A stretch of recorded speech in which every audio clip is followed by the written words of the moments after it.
Ako si Jojo Copra, branch manager na Pagasilang, North Caloocan Branch. Nagkaroon ng pagkakataon na guminhawa ang buhay sa tulong ng Barista Choy. Nagsimula ako sa isang machine, yung pinahiram ng kumpanya para makatulong sa pang-araw-araw na gastusin. Yung machine ko, minsan kumikita ng 40 pesos. Masaya na ako nun. Pang pamasahe pa, pang araw-araw. Tapos, may mga nakikita akong machine sa ibang lugar.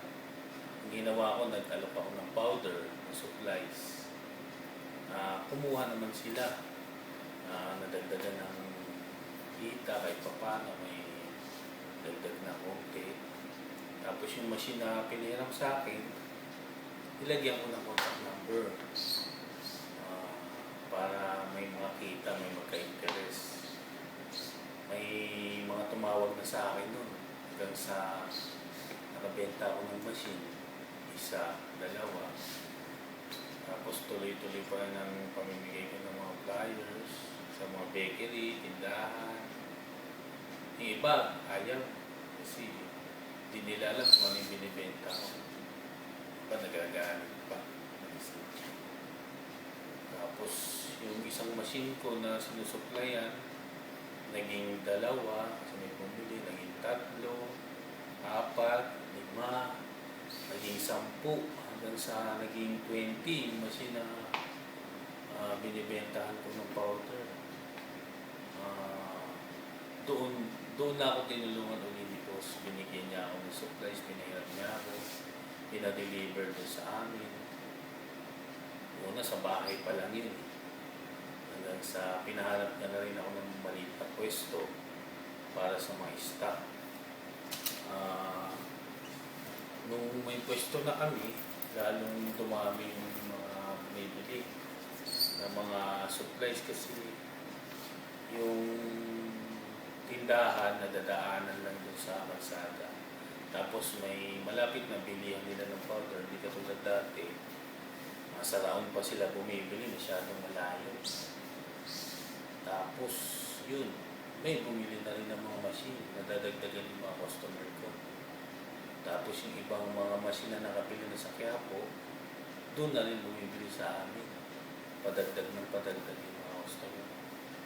Hanggang sa kailangan na rin namin na maghanap ulit ng mas malaki na pwesto kasi hindi na rin kaya din sa maliit na pwesto yung stock.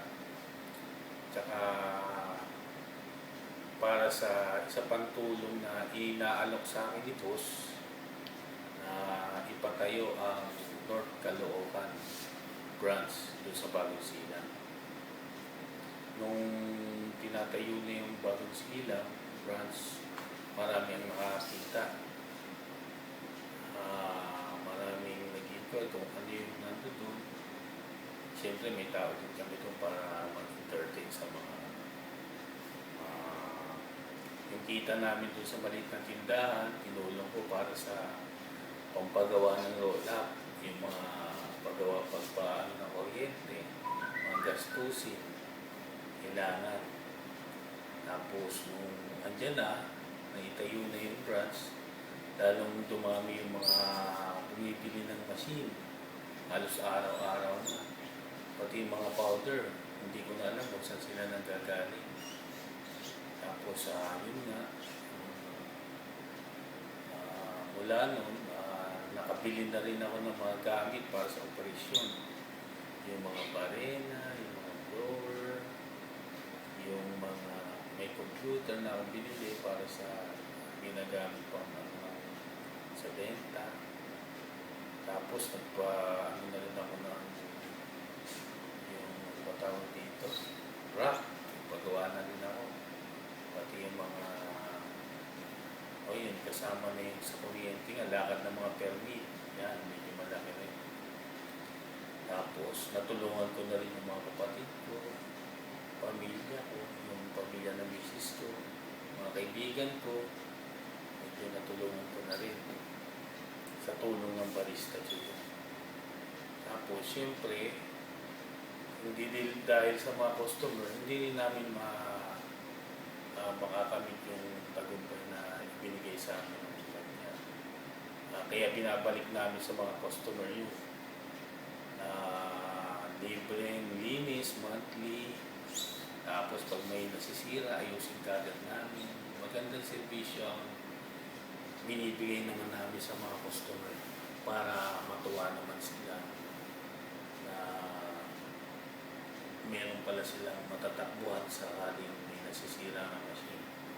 Tapos hindi na sila takot bumili. Kasi dati, ang hirap magpaayos ng machine, pupunta ka pa sa raon. Di katulad doon, lapit lang. O kaya kami pumupunta para sa repair o sa cleaning. Tapos, nagpapasalamat ako sa tulong na binigay nila po sa amin.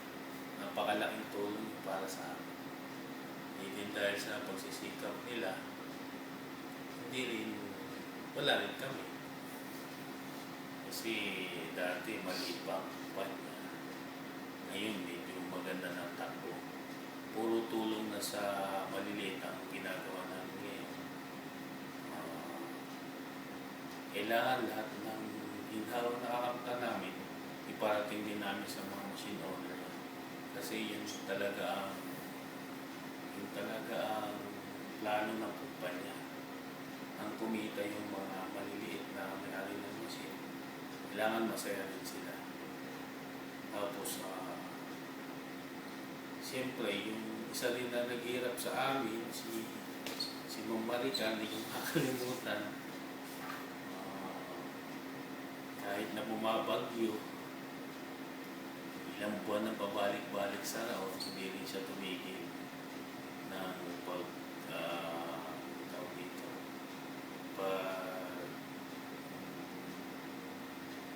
pagsisikap niya na matuloy yung barista powder.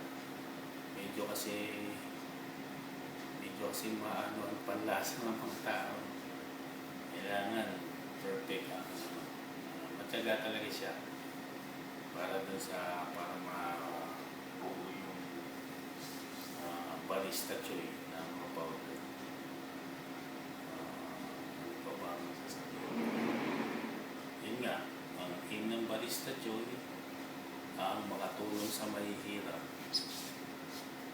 makarating sa mahihirap ang lahat ng mga discount na bibigay ng kumpanya.